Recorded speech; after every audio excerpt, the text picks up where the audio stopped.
क़ाबिल साद एहतराम सामीन किराम, कुरान मजीद कलामुल्लाह है और मबनी बर हकीकत और हक़ानियत इसकी जो है तमाम आलम के सामने आया है। कुरान ने जो भी बात बयान की है वो 100% सच है।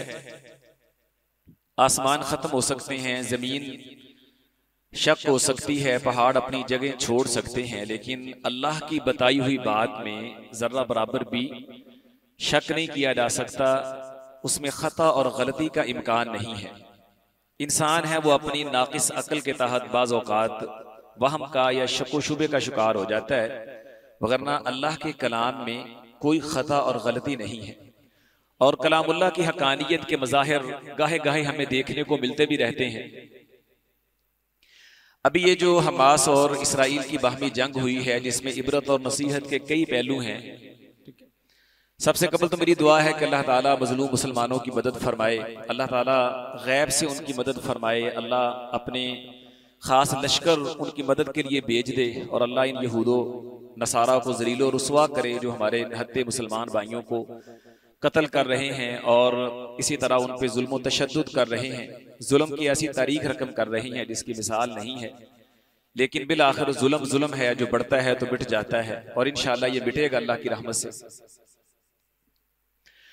तो ये जो मामला शुरू हुआ, हमास ने जब इसराइल पे अटैक किया तो फिर आपने देखा कि वो इसराइल जो कुव्वत और ताकत के अंदर एक मिसाल है, एटमी ताकत है, जिसके पास जदीद तरीन टेक्नोलॉजी है और अपनी इसी ताकत के बलबूते पे उसने फ़लस्तीन पे गासिबाना कब्जा भी जमा रखा है। दीगर भी दाएं बाएं से मुस्लिम रियासतों की बात जगह उसने गसब कर रखी हैं और आए रोज अपनी टेक्नोलॉजी को वो वुसअत भी दे रहा है और इस हवाले से उसके बुलंद बांग दावे भी हैं। इस सब कुछ होने के बावजूद जैसे ही एक छोटी सी जमात ने इसराइल पे अटैक किया है तो आपने देखा होगा मीडिया पे ये खबरें हैं कि यहूद की हालत गैर हो गई, उनको अपनी जान के लाले पड़ गए और तल अबीब जो उनका दारुल हुकूमत है वहां के एयरपोर्ट्स पे इतना रश हुआ कि परवाजें कम पड़ गई।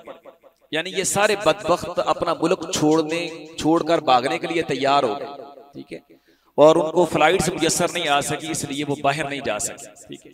यानी ये है, यानी वो हकीकत जो आपके सामने रखना चाहता हूं कि अल्लाह ताला कुरान में फरमाते हैं वला तजिदन्नहुम अहरसन्नासि अला हया, कि आप तमाम लोगों से बढ़ करके इनको जिंदा रहने पे, किसी भी तरह जिंदा रहने पर इनको हरीस पाए, लालची पाए। इनकी ख्वाहिश ये भी किसी भी तरह इनको जिंदगी मिल जाए, वो जैसे भी मिल जाए, जलीलो रुस्वा होकर के मिल जाए, गुलामी की मिल जाए, इज्जत व आबरू बेच के मिल जाए, बस जिंदा रहने का मौका मिल जाए। इनके यहाँ इज्जत गैरत कोई चीज नहीं, इनको बस जिंदगी चाहिए। और उसका यानी कि ना एक जो है वो एक नजारा आपने देखा है कि देखें कैसे, यानी कि ना हालांकि यानी कि ना जिसको आप उनके पास बड़ी यानी कि ना जदीद तरीन फौज है, असला है, हर तरह के वसाइल, लेकिन जरा उनको अंदेशा लाहिक हुआ कि शायद यानी कि हम पे अटैक हो गया और इसको वुसअत मिल गई तो हमारी जानें खत्म हो जाएंगी, ऐसे दुड़की लगा के वहां से भागने के लिए तैयार हो गए, ठीक है। तो ये अल्लाह ताला ने कुरान मजीद में इन बदबख्तों के बारे में जो बात बयान फरमाई है वो बेऐन ही सच साबित हुई। वला तजिदन्नहुम अहरसन्नासि अला हयातिन व मिनल्लज़ीना अशरकू, तो ये दुनिया की बुज़दिल तरीन कौम है, सबसे बड़ी डरपोक कौम है।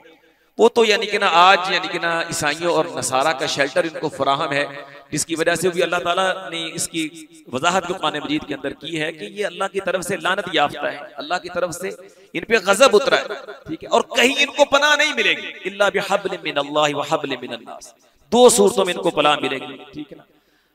अल्लाह की तरफ से पनाह मिल जाए, इस्लामी हुकूमत इनको पनाह दे दे, या हब्लिम मिनन्नास कोई यानी कि ना ईसाई ताकत इनको पनाह दे दे, बस ये दो सूरतें हैं इनके जमीन के अंदर इज्जत के साथ रहने की, वरना तीसरी कोई सूरत नहीं। और आज भी यानी कि अगर ईसाई ताकतें अमेरिका वगैरह, फ्रांस वगैरह इनकी पुश से हट जाए तो ये तो आधे घंटे की मार है, ठीक है, ऐसे सफास्ती से मिट जाएगा अल्लाह की रहमत और तौफीक से। और ये मुसलमानों का भी एक इम्तिहान है कि बहरहाल की वो ज़वाल का शिकार है, अल्लाह ताला इनको भी सोचने और समझने की सलाहियत अता फरमाइए, दोबारा यानी ये नींद से बेदार हो जाएं और अपना फर्ज समझें और अपने मुसलमान भाइयों की मदद करें।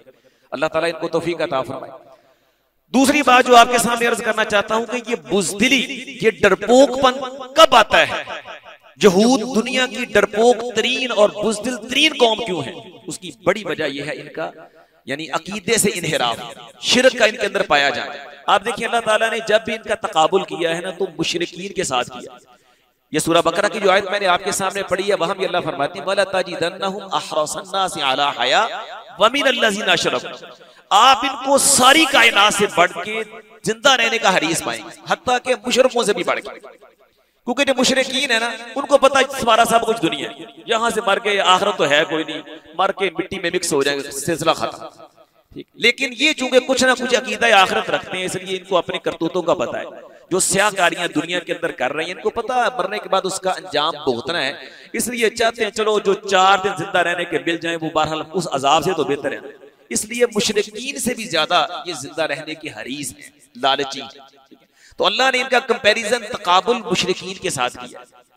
और 6ठे पारे की आखिरी आयत में भी अल्लाह ताला ने फरमाया कि ये मुसलमानों के बदतरीन दुश्मन है। ठीक है, लतजिदन्ना अशद्दन्नासि अदावतन लिल्लज़ीना आमनुल यहूदा वल्लज़ीना अशरकू, वहां भी यानी कि ना जो मुसलमानों के साथ इनकी दुश्मनी और अदावत है अल्लाह ने उसको मुशरिकीन के साथ कंपेयर किया कि जितने दुश्मन मुसलमानों के मुशरिक हैं उससे कहीं बढ़ के ये यहूद हैं।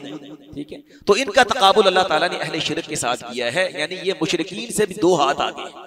ठीक है, तो ये मुसलमानों के साथ अदावत और दुश्मनी में आगे क्यों है कि इन्होंने अकीदा तौहीद से इन्हिराफ किया है, जिसकी वजह से इनके अंदर मुस्लिम दुश्मनी भी आई और डरपोकपन इनके अंदर आया, बुज़दिली इनके अंदर आई। और इन बदबख्तों ने उज़ैर अलैहिस्सलाम को नऊज़ुबिल्लाह अल्लाह का बेटा करार दे दिया। और फिर इसी तरह हलाल और हराम का इख्तियार अपने उलमा और मशाइख और दरवेशों को दे दिया, और अल्लाह ताला की हलाल करदा चीजों को हराम कर लिया, हराम करदा को हलाल कर लिया, और इसी तरह अल्लाह ताला की तालीमात और शरीयत के साथ खलवाड़ किया, अल्लाह से बिल्कुल बेखौफ हो गए। ठीक है, जब आप अल्लाह की गैरत को चैलेंज करेंगे, अल्लाह के लिए औलाद बनाएंगे जिसको अल्लाह के रसूल सल्लल्लाहु अलैहि वसल्लम ने अल्लाह को गाली देना करार दिया, तो आप तसव्वुर करें वो अल्लाह आपको इज्जत देगा, शान शौकत देगा, दुनिया के अंदर उर्गुज और मुकाम देगा? नहीं, वो आपको जलील और रुसवा करेगा, जिसका खमियाजा यहूद ने भुगता। और क़यामत तक इंशाअल्लाह जलील और रुसवा होंगे इंशाअल्लाह। लेकिन जब कोई भी कौम तौहीद से माला माल होती है, तौहीद के अंदर मजबूत होती है, तो ये असल ताकत है तौहीद। आज मुसलमान भी कमजोरी का शिकार है। क्यों है? डर खौफ इनके अंदर क्यों है कि वो तौहीद की ताकत, तौहीद का फहम जो इनके अंदर होना चाहिए वो नहीं है। वही यानी कि ना जो आदतें, जो रवश यहूद ने अपनाई, किसी ना किसी तरह मुसलमान भी उनका शिकार हो। हजरत अल्लामा इकबाल रहमतुल्लाह अलैह ने कहा था, तौहीद की ताकत से तेरा बाजू कवी है, इस्लाम तेरा देश है, तू मुस्तफी है। ठीक है, यानी बाजू के अंदर कुव्वत और ताकत आती है अल्लाह की तौहीद के साथ। अल्लाह एक है, वहदहू ला शरीक है, उसकी कोई औलाद नहीं, कोई उसकी बीवी नहीं, लम यकुल लहू कुफुवन अहद, कोई उस जैसा ही नहीं। ठीक, ये अल्लाह ताला का तारुफ है, अल्लाह का नस्ब नाम है। तो जब तक मुसलमान तौहीद में मजबूत और ठोस रहे हैं, दुनिया की कोई ताकत इनका मुकाबला नहीं कर सकती। खुद नबी करीम सल्लल्लाहु अलैहि वसल्लम को देखें, आपने हर चीज में कुछ ना कुछ नरमी दिखा दी है, लेकिन जहां मामला अल्लाह की तौहीद का आया है आपने जरा लचक दी। भाई मानना है तो मानो, नहीं मानना तो ना मानो। आका अलैहिस्सलाम वहां चेहरा मुबारक सुर्ख हो जाता, गुस्से में आ जाता।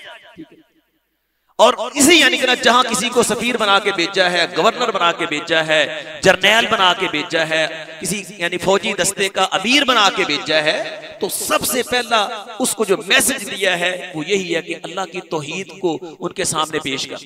सैयदना अली रज़ी अल्लाह अन्हु मरहब के मुकाबले में गए, नबी करीम सल्लल्लाहु अलैहि वसल्लम ने रवाना किया, तो थोड़ा सा जाके वापस आए, कहा या रसूल अल्लाह जाते ही तलवार चलानी शुरू कर दूं? फरमाया नहीं, जाते तलवार नहीं चलानी, पहले उनको अल्लाह की तौहीद का पैगाम दे। मान जाए तो ठीक है, ना माने फिर तलवार चलाए। तो हर जगह तौहीद का पैगाम।